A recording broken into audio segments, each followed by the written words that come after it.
Let me preface this by saying that Louis Awerbuck is one of my best friends. I've known Louis for a long time. He's a great man, tremendous instructor, a crack shot. And probably the greatest day of my life was the day I saved his life.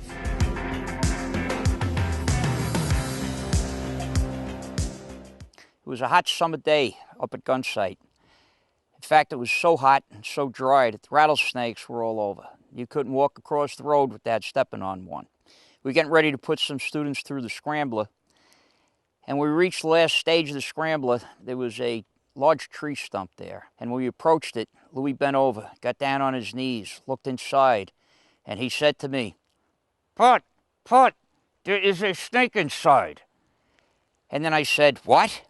Because Louis doesn't move his lips when he talks, and I couldn't understand him.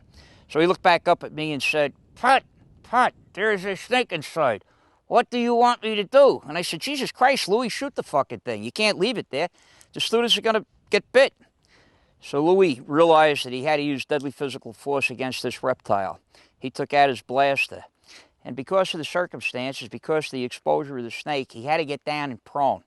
Watching Louis get down and prone is always an issue. But once he got down there, the muzzle of his pistol was maybe 2 feet away from the snake. Louis laid down. He took aim. And he got the gun steady, which is pretty difficult for Louis. And he looked, and he went, bang! And the snake went, ah, ah! Well, it really didn't make that noise, but it started writhing in pain. You know, and Louis was kind of nonplussed. He couldn't understand. He figured he had 230 grains of debt there in that thing, and it was still moving. And he got back down again, and he looked, and as the snake was moving a little bit more, he went, bam! And the snake went, ah, ah! You know, and went, bam, bam! And the snake went, ah, ah! Pretty soon, Louis said, Put, I know I am hitting it. I said, well, geez, Louis, you know what your training is? Get back and shoot the motherfucker some more.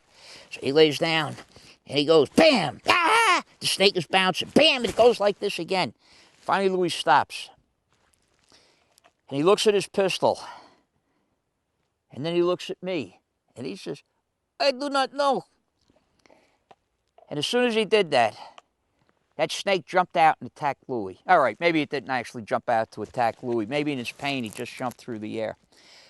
But as I saw it coming to Louis, I drew my pistol and struck hand unsupported, extended my arm to full length, and I pressed off a single shot, and I hit the snake right in the neck. And I took that pistol out, and I fired that shot, and I hit the snake right in his neck, and his head went right down like a Pez dispenser. It was nice. And it fell this far from Louis's nose. And as soon as it happened, Louis looked down at the snake and shook his head and said, oh, no. Oh, no. Oh.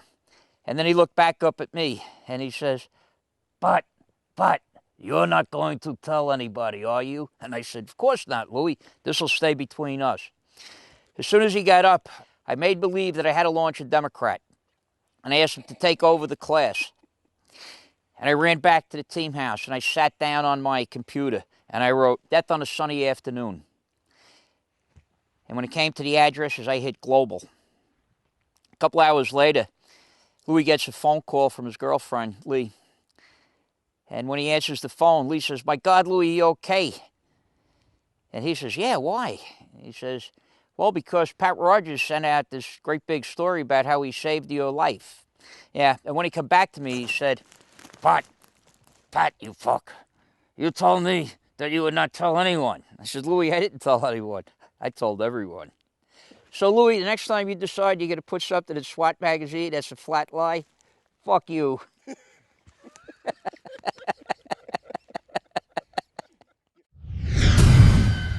Pantio.